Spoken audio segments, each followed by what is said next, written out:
नमस्ते दोस्तों, कटारिया संस्कृत क्लास में आप लोगों का स्वागत है। ठीक है दोस्तों, तो इस चैनल के माध्यम से जो हम लोगों ने संधि प्रक्रिया प्रारंभ कर रखी थी, अब उसके प्रसंग को आगे बढ़ाते हुए, उनके टॉपिक को आगे बढ़ाते हुए आज हम लोग एक नई संधि पढ़ते हैं और उस संधि का नाम रहेगा विसर्ग संधि। कौन सी संधि रहेगी दोस्तों? विसर्ग संधि। अब देखिए दोस्तों, अब हमारे पास में तीसरे नंबर की संधि, यानी कि जब हम लोगों ने प्रारंभ किया था, संधि पढ़ना प्रारंभ किया था, तो मैंने आपको कहा था कि लघु सिद्धांत कौमुदी के अनुसार जो संधि होती है वो संधि मुख्य रूप से 3 मानी गई है और उसमें से तीसरे नंबर का पॉइंट निकल करके आ रहा है, यानी कि लास्ट संधि होगी हमारे लिए और वो लास्ट संधि होगी विसर्ग संधि। ठीक है दोस्तों, अब देखिए दोस्तों, ये जो विसर्ग संधि है, अर्थात जैसे कि हम लोग कहें, ये जो हम लोग 2 डॉट लगाते हैं, ये 2 डॉट लगाते क्यों है, कैसे लगाते हैं, किस तरीके से लगाते हैं, तो उनसे संबंधित ये नियम निकल करके आता है और उन नियमों से संबंधित जो संधि चलती है उनको क्या कहते हैं? विसर्ग संधि। ठीक है दोस्तों, तो हमारे पास में ये जो विसर्ग संधि है, इस विसर्ग संधि के अंदर 3 नियम निकल करके आएंगे दोस्तों। ठीक है दोस्तों, वो जो 3 नियम अर्थात 3 सूत्र हो गए, जब वो 3 नियम 3 सूत्र निकल करके आएंगे तो वो अपने संधि बना लेते हैं, अर्थात उनको अलग नाम दे दिया जाता है और वो प्रक्रिया किस तरीके से चलती है अब उसको हम लोग आगे पढ़ते हैं। ठीक है दोस्तों, देखिए दोस्तों, ये जो विसर्ग संधि है, इस विसर्ग संधि के अंदर पहला नियम या अपन कह सकते हैं पहला सूत्र, प्रथम जो सूत्र है वो प्रथम सूत्र निकल करके आता है और इसका प्रथम सूत्र होगा सस जू सो रू। क्या होगा दोस्तों? सस जू सो रू। इस संधि का पहला नियम निकल करके आता है, पहला सूत्र निकल करके आता है और वो है सस जू सो रू। ठीक है दोस्तों, इस संधि को पढ़ने से पहले मैं क्लियर कर दूं, जो हमारे पास में ऐसे नियम जो सूत्र निकल करके आ रहे हैं उनको ध्यान से देखना जरूरी है, उनको ध्यान से समझना जरूरी है, क्योंकि ये जो नाम निकल करके आ रहे हैं बस ये नाम ही एक नई संधि का रूप ले लेते हैं। ये नाम ही, ये जो नियम निकल करके आया, सूत्र निकल करके आया, ये सूत्र ही एक नई संधि बन जाती है। उस चीज के बारे में अपने को ध्यान में रखना होगा और इसमें क्या क्या चलता है, किस तरीके से चलता है, अभी हम लोग इसका वर्णन करते हैं। देखिए दोस्तों, अपने पास में आता है सस जू सो रू। अब देखिए दोस्तों, ये सूत्र क्या कहते हैं? सबसे पहले स, यानी कि ये निकल करके आया अपने पास में स। ठीक है दोस्तों, आगे लिखा हुआ है स जू सो, स जू सो। सो शब्द के अंदर से ओ की मात्रा को हटा लेते हैं, अपने पास में आता है सजुस, अर्थात स और सजुस शब्द का क्या बना दिया जाएगा? रू बना दिया जाता है। अब देखिए दोस्तों, इसको नियम से अपन लोग निकालते हैं, यानी कि ये नियम कहता है कि स और सजुस शब्द में स्थित ये जो स होता है, मूर्धन्य जो स होता है, अर्थात दंत्य और मूर्धन्य जो स होता है, इस मूर्धन्य स का और दंत्य स का क्या बना दिया जाएगा दोस्तों? रू बना दिया जाता है। क्या बना दिया जाता है दोस्तों? रू बना दिया जाता है। रू में स्थित जो ऊ होता है, रू में स्थित जो ऊ होता है, उस ऊ की इत संज्ञा कर दी जाएगी दोस्तों। कौन सी संज्ञा कर देंगे अपन लोग? इत संज्ञा कर देते हैं। रू के अंदर स्थित क्या है? ऊ। इस ऊ की क्या कर दी गई? इत संज्ञा कर दी गई। अब देखिए दोस्तों, ये रू शब्द था, उसमें से ऊ की इत संज्ञा कर दी गई, तो फिर हमारे पास में क्या शेष रहा? रै शेष रहता है। क्या शेष रहता है दोस्तों? रै शेष रहता है। अर्थात ये जो रै शेष रहता है, इसे ही हम लोग कौन सी संधि कहते हैं? ऋत्व विसर्ग संधि कहते हैं। कौन सी संधि कहते हैं दोस्तों? इसे ऋत्व विसर्ग संधि, जबकि चलती किस में है? विसर्ग संधि। ठीक है दोस्तों, एक बार इस नियम को अच्छे से दोबारा क्लियर करते हैं। देखिए दोस्तों, विसर्ग संधि का पहला नियम, पहला सूत्र निकल करके आता है और वो है सस जू सो रू। कौन सा है? सस जू सो रू। ये नियम कहता है स जुस, यानी कि उनका क्या बना दिया जाएगा? रू बना दिया जाएगा। अब कब बनाएंगे, कैसे बनाएंगे? यानी कि स दंत्य और जो मूर्धा वाला ऋतु रसाना मूर्धा, अर्थात मूर्धन्य वाला जो श होता है इन दोनों के स्थान पर क्या बना देते हैं, रू बना देते हैं। रू में स्थित जो उ होता है उस उ की क्या कर दी जाएगी, इत संज्ञा करेंगे। इत संज्ञा करेंगे तो दोस्तों क्या शेष रहेगा, रै शेष रहेगा। और रै जो शेष रहता है उसे ही कौन सी संधि कहते हैं, रुद्र विसर्ग संधि कहते हैं। जैसे एक एग्जांपल लूं मैं आपके लिए, जैसे कि आपके पास में शब्द आ जाए विष्णुस्त्राता, विष्णुस्त्राता ऐसा शब्द आ गया दोस्तों। ठीक है दोस्तों, अब देखिए विष्णुस्त्राता जो शब्द निकल करके आया, तो मैंने आपसे ये कहा कि इस शब्द की रुद्र विसर्ग संधि होगी, विष्णुस्त्राता शब्द की रुद्र विसर्ग संधि होगी। तो अब इस विष्णुस्त्राता शब्द की रुद्र विसर्ग संधि कैसे होगी, तो हमारे पास में नियम था कि क्या श या फिर मूर्धन्य स जो होता है इन दोनों को वहां से हटा करके क्या बनाते हैं, रू। रू में से किसकी संज्ञा करते हैं, ऊ की, अर्थात हटा देंगे तो फिर क्या शेष रहेगा, रै, अर्थात रै शेष रहेगा। तो उसको ही कौन सी संधि कहेंगे, रुद्र विसर्ग संधि। अब देखिए दोस्तों एक बार इसके टुकड़े करते हैं अपन लोग। देखो शब्द आया विष्णु, अब देखो दोस्तों यहाँ पर क्या आ गया, स।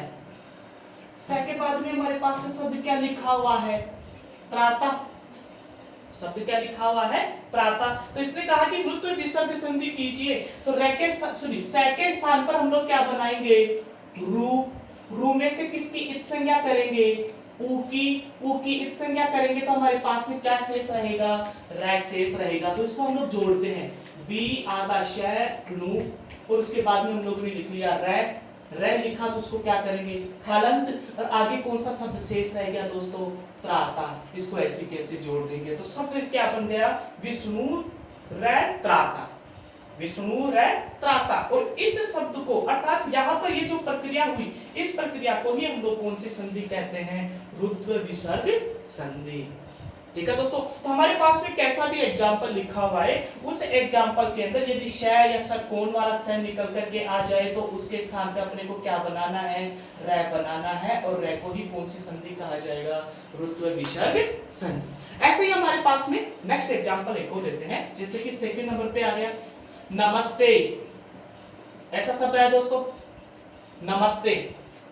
ठीक है दोस्तों, अब देखिए अब इस शब्द की संधि विच्छेद करेंगे तो शब्द बन जाएगी नमस धन ते। अब अपने को संधि कौन सी करनी है, रुद्र विसर्ग संधि, अर्थात स के स्थान पर अपन लोग क्या बनाएंगे, रै बनाएंगे। तो शब्द क्या बन जाएगा, नमः रै। स के स्थान पे क्या बनाते हैं, रू।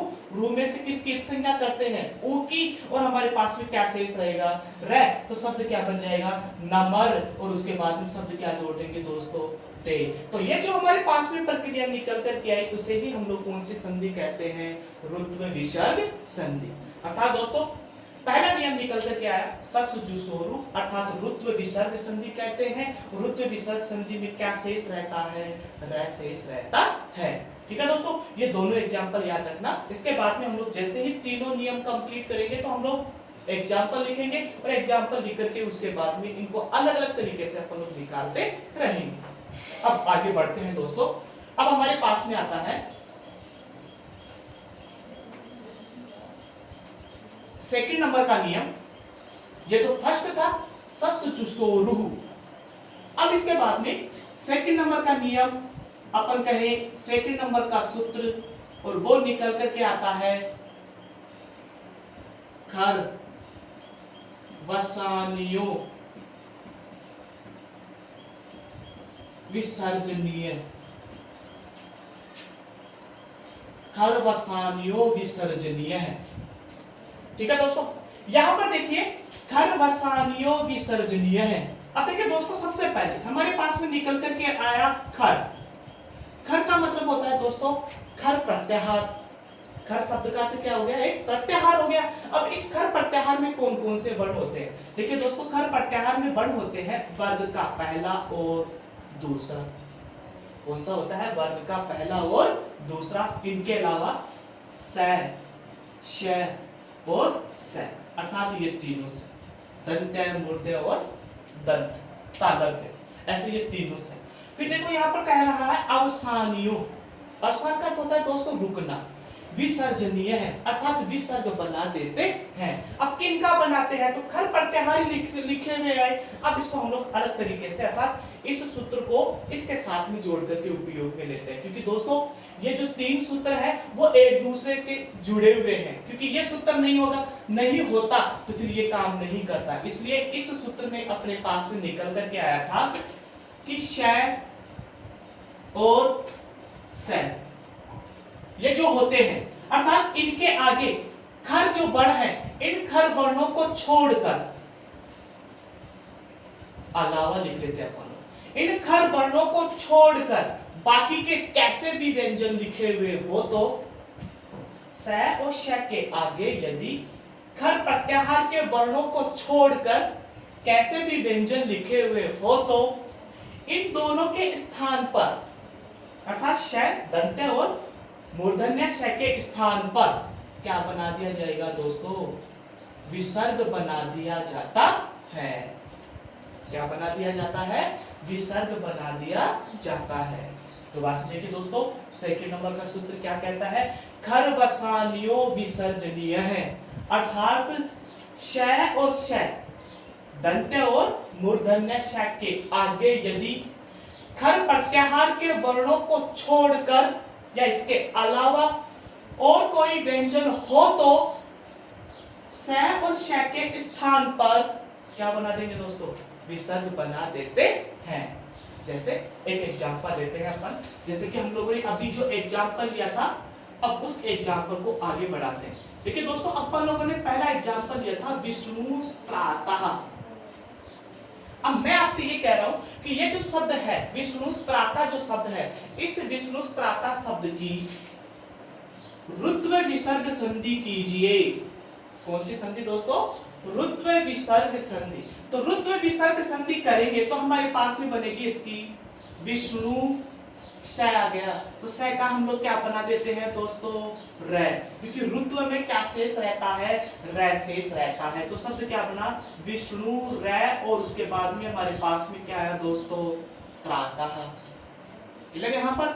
नेक्स्ट देखो, अब इसने कहा कि खर वसानियों विसर्जनीय है, अर्थात जो खर प्रत्याहार के वर्णों को छोड़ करके, अब देखिए दोस्तों, श जो था उस स का और श का हमने क्या बनाया था, रू बनाया था दोस्तों। रू के अंदर से किसकी इत संज्ञा की थी, उ की इत संज्ञा की थी। उ के बाद में हमारे पास में क्या शेष रहा था, र शेष रहा था। तो किसका विसर्ग हो रहा है, र का विसर्ग बना रहे हैं। इससे पहले मैंने आपको जैसे कि शॉर्ट में आप लोगों को बता दिया कि स और श का क्या बना देते हैं, विसर्ग। लेकिन इसका नियम ऐसे होता है कि श और स जो होगा हमारे पास में, अर्थात उसमें क्या बनाएंगे, रू में से किसकी इत संज्ञा, उ की इत संज्ञा, तो क्या शेष रहेगा, र। तो एक्चुअल में वास्तविक रूप से विसर्ग किसका बन जाता है, र का विसर्ग बन जाता है। ठीक है दोस्तों, तो देखिए हमारे पास में क्या लिखा हुआ है, विष्णु र धन त्रातः। अब देखिए दोस्तों, अब इसकी मैंने कहा कि इसकी विसर्ग संधि कीजिए।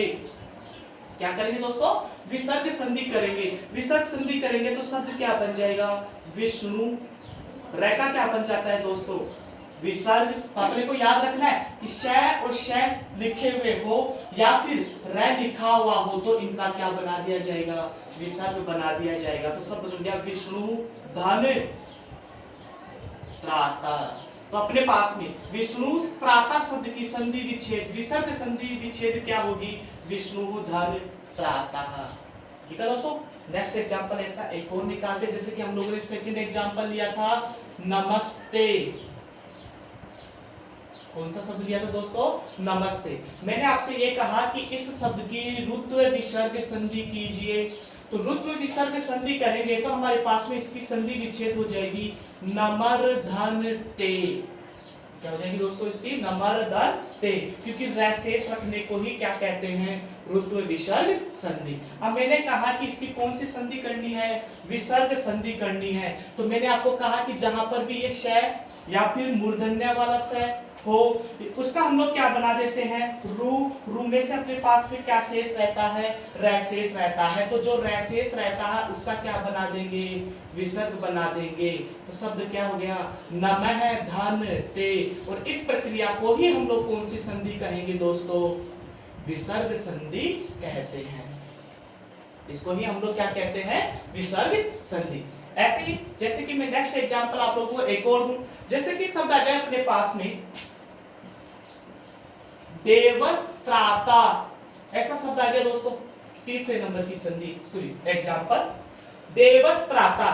तो इस शब्द की विसर्ग संधि होगी, क्वेश्चन बना रहा हूं मैं कि देवस्त्राता शब्द से विसर्ग संधि क्या है, अर्थात विसर्ग संधि होगी। तो विसर्ग संधि कैसे होगी दोस्तों इसकी, देव, यहां पर क्या आ गया स।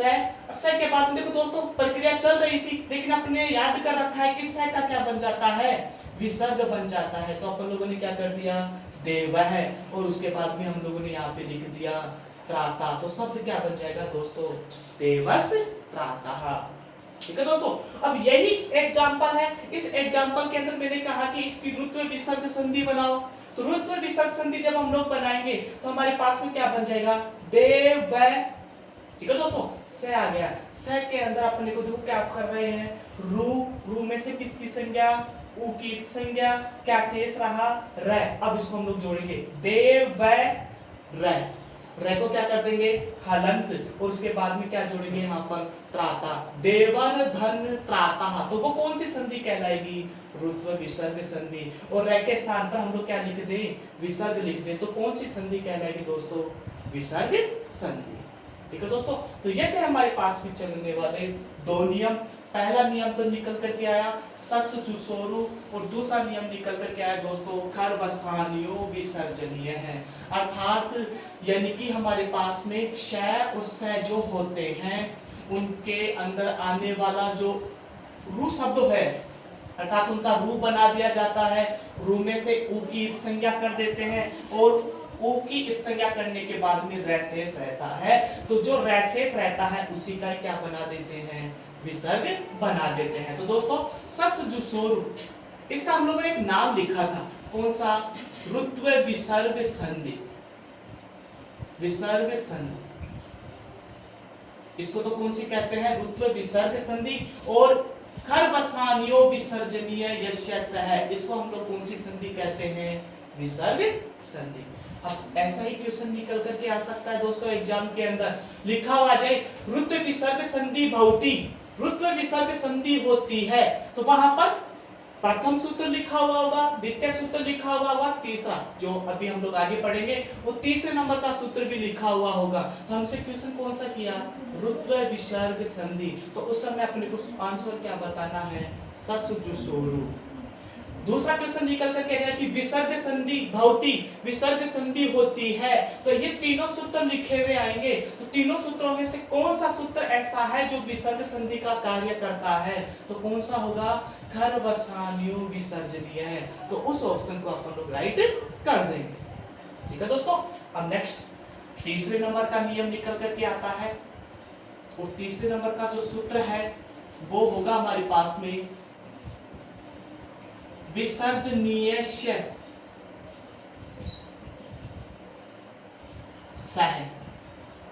विसर्जनीय सह। अब देखिए दोस्तों इसका जो नियम था वो इसके साथ में जुड़ा हुआ था। अब इस यहाँ पर जो ये नियम निकल कर के आया, इसका जो नियम है वो इसके साथ में जुड़ा हुआ है। ठीक है दोस्तों, अब देखिए कैसे अपन लोग निकालते हैं। देखिए दोस्तों स्टार्टिंग में जब हमारे पास में आया श और श, अर्थात इसके स्थान पे क्या बना रहे थे, रू, रू में से किसकी संज्ञा की, ओ की संज्ञा की, तो क्या शेष रहा, रै शेष रहा। तो कौन सी संधि बनी, रुत्व विसर्ग संधि। ठीक है दोस्तों, ये तो था फर्स्ट नियम। अब सेकंड नियम, सेकंड नियम उसने कहा कि हमारे पास में स श, अर्थात श और श, इसका हम लोग यहाँ पर क्या बना रहे हैं, रै, रै के आगे यदि खर प्रत्याहार नहीं हो तो, अर्थात इनके अलावा, इन वर्णों को छोड़कर इनके अलावा कोई से भी व्यंजन लिखे हुए हो तो रै का क्या बना देंगे दोस्तों, विसर्ग बना देते हैं। देखिए दोस्तों दो नियम कंप्लीट। अब तीसरा नियम देखिए, विसर्जनीय, अर्थात किसका, विसर्ग शब्द का अर्थ क्या होगा, विसर्ग। अर्थात तीसरा नियम ये कहता है कि जो हमारे पास में विसर्ग होता है, क्या होता है दोस्तों, विसर्ग होता है, तो विसर्ग के आगे यदि खर प्रत्याहार के अलावा क्योंकि खर प्रत्याहार ही थे हमारे पास में। खर प्रत्याहार के अलावा कोई भी व्यंजन वर्ण हो तो ये जो विसर्ग होते हैं, इन विसर्ग के स्थान पर हम लोग क्या बना देंगे, स बना देंगे। और स बनाएंगे तो उसे ही हम लोग कौन सी संधि कहेंगे दोस्तों, सत्व विसर्ग संधि। कौन सी संधि कहेंगे दोस्तों, उसे सत्व विसर्ग संधि कहते हैं। ठीक है दोस्तों, तो ये थे हमारे पास में इससे संबंधित नियम। अब इन तीनों नियमों को एक बार हम लोग ट्राई करते हैं। सस जुसोरु, फिर दूसरा नियम था खरवसानियो विसर्जनीय है, और तीसरा था विसर्जनीय शह सह। अर्थात शह और शह का हम लोग क्या बनाते हैं, रू। रू में से किसकी इत संज्ञा, ऊ की, उसमें क्या शेष रहेगा, र। र शेष रहते ही तो कौन सी संधि हो जाएगी दोस्तों, रुत्व विसर्ग संधि। जो हमारे पास में र शेष था उसके आगे कौन से प्रत्याहार नहीं होने चाहिए, खर प्रत्याहार नहीं होने चाहिए। अर्थात इनके अलावा कोई दूसरे वर्ड हो सकते हैं। तो र के स्थान पे क्या बनाएंगे दोस्तों, विसर्ग। हम लोगों ने विसर्ग बनाया, विसर्ग बनाते ही कौन सी संधि कहलाएगी दोस्तों, विसर्ग संधि कहलाएगी। अब आप नेक्स्ट देखो, तीसरा विसर्जनीय शस है। अर्थात विसर्ग के आगे कौन से प्रत्याहार नहीं होने चाहिए, खर प्रत्याहार नहीं होने चाहिए। इसके अलावा कोई से भी व्यंजन वर्ण आ जाए तो इस विसर्ग का क्या बनाते हैं दोस्तों, स।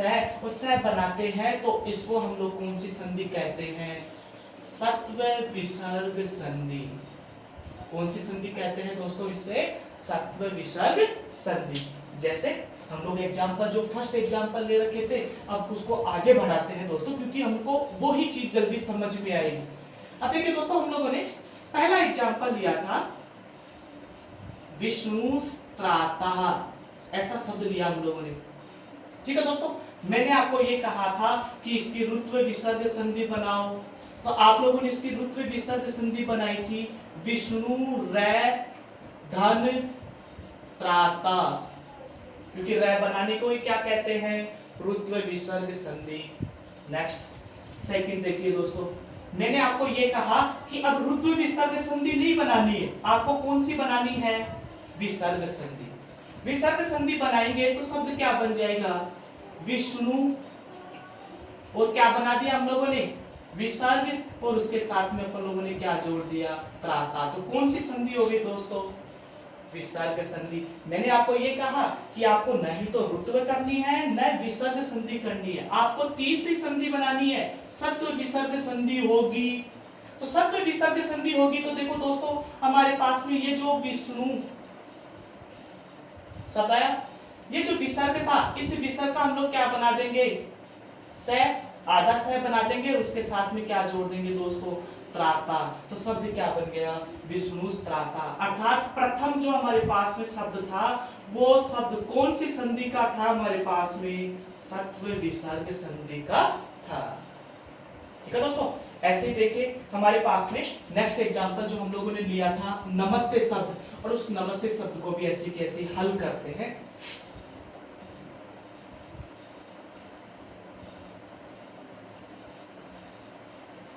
ठीक है दोस्तों, अब देखिए अपने पास में नेक्स्ट एग्जांपल था नमस्ते।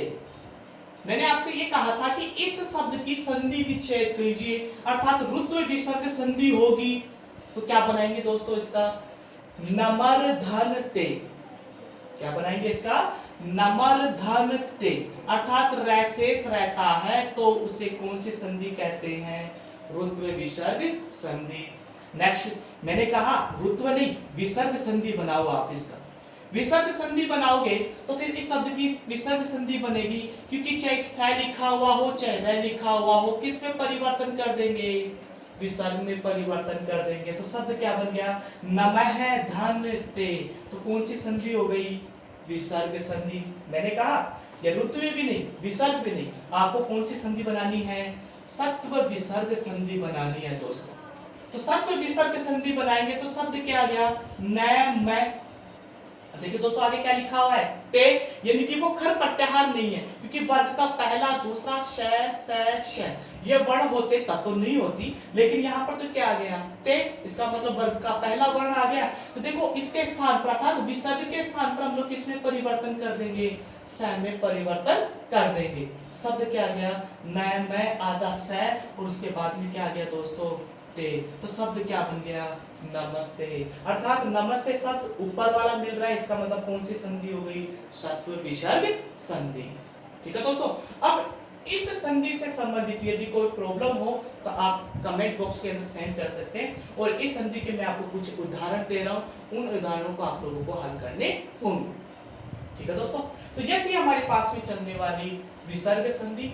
ठीक है दोस्तों, अब इसमें आने वाले जो हमारे पास में जैसे कि क्वेश्चन कैसे पूछे जा सकते हैं, अब उसके बारे में अपन लोग थोड़ी सी इसके बारे में चर्चा करें।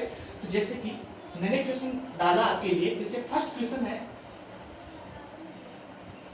सत्व विसर्ग संधि भवति, सत्व विसर्ग संधि भवति, सत्व विसर्ग संधि होती है, ये क्वेश्चन है अपने पास। ठीक है दोस्तों, पहला ऑप्शन सस जुसोरु, ऐसे क्वेश्चन आ भी चुके हैं रीड के अंदर, अपने को ध्यान में भी रखना होगा। सेकंड खरवसानियो विसर्जनीय, दोस्तों मैं शॉर्ट में लिख रहा हूं अभी। उसके बाद में तीसरे नंबर का, और वो आ जाता है विसर्जनीय यस्य सह। ठीक है दोस्तों, तो फोर्थ ऑप्शन डाल दिया मैंने यहां पर कोअपिन। ये मैंने 4 ऑप्शन डाल दिए दोस्तों। अब क्वेश्चन क्या कह रहा है पहले वो देखते हैं। उसने कहा कि सत्व विसर्ग संधि भवति, सत्व विसर्ग संधि होती है। तो विसर्ग संधि से सूत्र कितने थे, 3। अब 3 में से किसका पूछा, सत्व का। तो सत्व संधि बनाने वाला नियम कौन सा था, अब वो देखो, सस जुसो, यानी कि क्या शेष रह रहा है, रू के अंदर क्या शेष रह जाता है, र। तो इसका मतलब यहाँ पर तो कौन सी संधि थी, रुत्व विसर्ग संधि। खरवसानियो विसर्जनीय यस्य सह, अर्थात ये सेकंड वाला सूत्र, अर्थात ये कौन सी संधि का था, विसर्ग संधि का था। पूछा किसका, सत्व का। तो तीसरे नंबर का किसका निकल कर के आ गया, सत्व का। तो सत्व विसर्ग संधि भवति, तो कौन सा ऑप्शन हो जाएगा दोस्तों, थर्ड वाला ऑप्शन हो जाएगा। मान लीजिए यहाँ पर उसने सत्व नहीं लिखा, उसने कर दिया कि विसर्ग, विसर्ग संधि भवति, विसर्ग संधि होती है। तो देखो दोस्तों, तीनों में से ऐसा कौन सा सूत्र है जो विसर्ग संधि का नियम लागू करता है, खरवसानियो विसर्जनीय। और वैसे ही चेंज करके यहाँ पर डाल सकता है कि रुत्व विसर्ग संधि, अर्थात एक ही क्वेश्चन को 3 तरीके से चेंज कर सकता है, अपने को ये सूत्र पूछ सकता है। मैं मानता हूं इनको मोस्ट और इम्पोर्टेंट, क्योंकि यदि हम लोगों को ये एक ही फॉर्मेट याद रहे तो पूरी विसर्ग संधि अपने को याद रह सकती है। ठीक है दोस्तों, तो अपने पास में जैसे कि इस तरीके से क्वेश्चन पूछ सकता है। जैसे कि नेक्स्ट एग्जांपल अपन लोग एक और लेते हैं, जैसे कि शब्द आ जाए रामस्त्राता, ऐसा शब्द दे दिया उसने। फिर सेकंड नंबर का एक क्वेश्चन है, एग्जांपल है, वो है रामस्त्राता शब्दस्य, शब्दस्य। ठीक है दोस्तों, सत्व विसर्ग संधि भवति, सत्व विसर्ग संधि भवति, ऐसा क्वेश्चन आ गया हमारे पास में। ऑप्शन देखना, पहला रा मैं रे,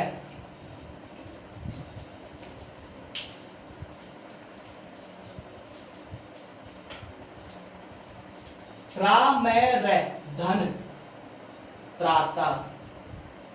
दूसरा ऑप्शन देखो दोस्तों, रा मह, धन त्राता। तीसरा ऑप्शन आता है दोस्तों अपने पास में रामेश, धन त्राता। और चौथा ऑप्शन आता है दोस्तों अपने पास में कोअपिन।